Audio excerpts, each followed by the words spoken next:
നമസ്കാരം. ആശ്രവാസ്തുവിലേക്ക് സ്വാഗതം. കർക്കിടകൻ രാശി പുണർതങ്കാൽ, പൂയം, ആയില്യം എന്നീ നക്ഷത്രങ്ങൾ ചേർന്നതാണ് കർക്കിടകൻ രാശി.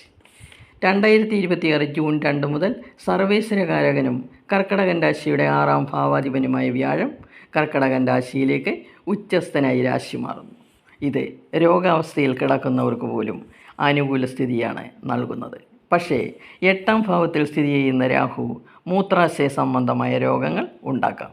ഈ സമയത്ത് വെള്ളം ധാരാളമായി കുടിക്കുക. 5ാം ഭാവാധിപനായ ചൊവ്വ രുചക മഹായോഗത്തോടു കൂടിയാണ് സ്വക്ഷേത്രത്തിൽ സ്ഥിതി ചെയ്യുന്നത്. കൂടാതെ ഗുരുവിൻ്റെ 5, 9 എന്നീ ഭാവങ്ങളിലെ ദൃഷ്ടിയും വിദ്യാർത്ഥികൾക്ക് ഉന്നത പഠനത്തിന് വഴി ഒരുക്കുന്നു. വിദേശ പഠനത്തിന് തയ്യാറായിരിക്കുന്നവർക്ക് അനുകൂല ഫലമാണ് ലഭിക്കുന്നത്. 10ാം ഭാവാധിപൻ കൂടിയായ ചൊവ്വ കർമ്മരംഗത്ത് രാജയോഗത്തോടുകൂടി നിൽക്കുന്നതിനാൽ തൊഴിൽ അന്വേഷിക്കുന്നവർക്ക് വിചാരിക്കുന്ന ഏത് തൊഴിലും ലഭിക്കുന്ന സമയമാണ്.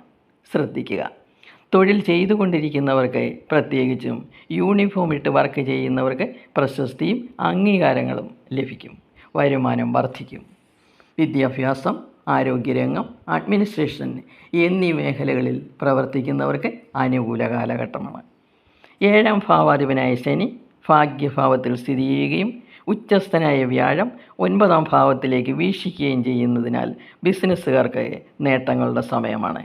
വിദേശ ബിസിനസ്സുകൾ തുടങ്ങാൻ അനുകൂല സമയം തന്നെ. വിദേശത്തെ വലിയ സ്ഥാപനങ്ങളുമായി യോജിച്ച് ബിസിനസ് ചെയ്യാൻ കഴിയും. നയിക്കുന്നവർക്ക് മാസത്തിൻ്റെ ആദ്യ പകുതി വളരെ മോശമായിരിക്കും, എന്നാൽ 2ാം പകുതി അനുകൂലമായിരിക്കും.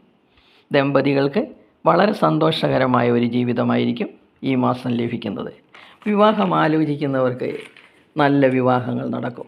വ്യാഴത്തിൻ്റെ ജന്മഭാവത്തിലെ സ്ഥിതി നിങ്ങൾക്ക് വ്യക്തിത്വവും ബഹുമാനവും വർദ്ധിപ്പിക്കും.